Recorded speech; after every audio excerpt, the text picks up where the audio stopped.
Make sure that your character is free from the love of money, being content with what you have. For he himself has said, I will never desert you, nor will I ever abandon you. Tuesday morning.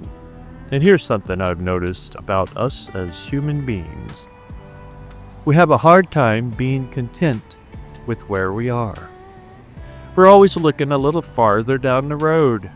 If I could just make a little more money, if I could just get that better job, if I could just get the house fixed up, if I could just get past this problem, then I'd be content. But somehow, when we finally get there, there's another, if I could just, waiting for us. That's why I think this verse is about a whole lot more than money.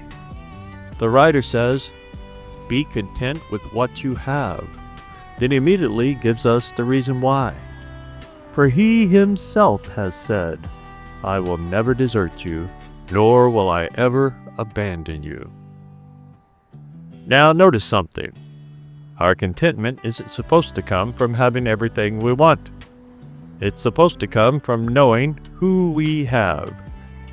That's a different way of looking at things. You can have a pretty good life and still be miserable if you're always convinced that happiness is one purchase, one promotion, or one accomplishment away.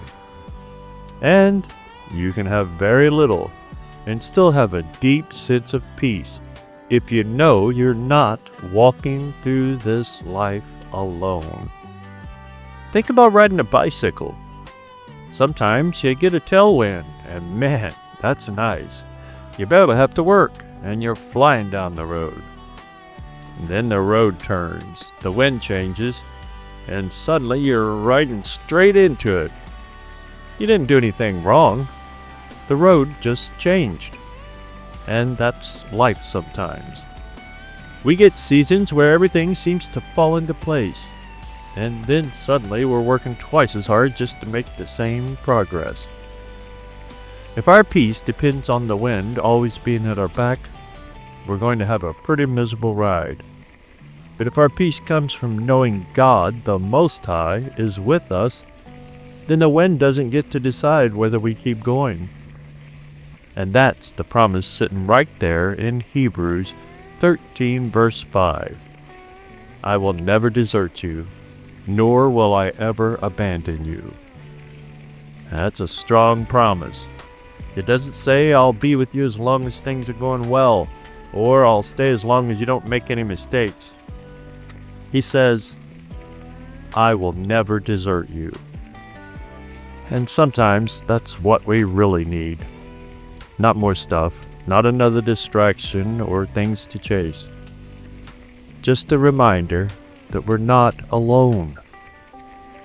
Now, being content doesn't mean you can't have goals. It doesn't mean you shouldn't work hard, or that you can't want things to improve. There's nothing wrong with wanting a better job or trying to take better care of your family or saving for something you need. The problem comes when we start believing that the next thing will finally make us whole. Because there's always another next thing. But God doesn't change with the circumstances.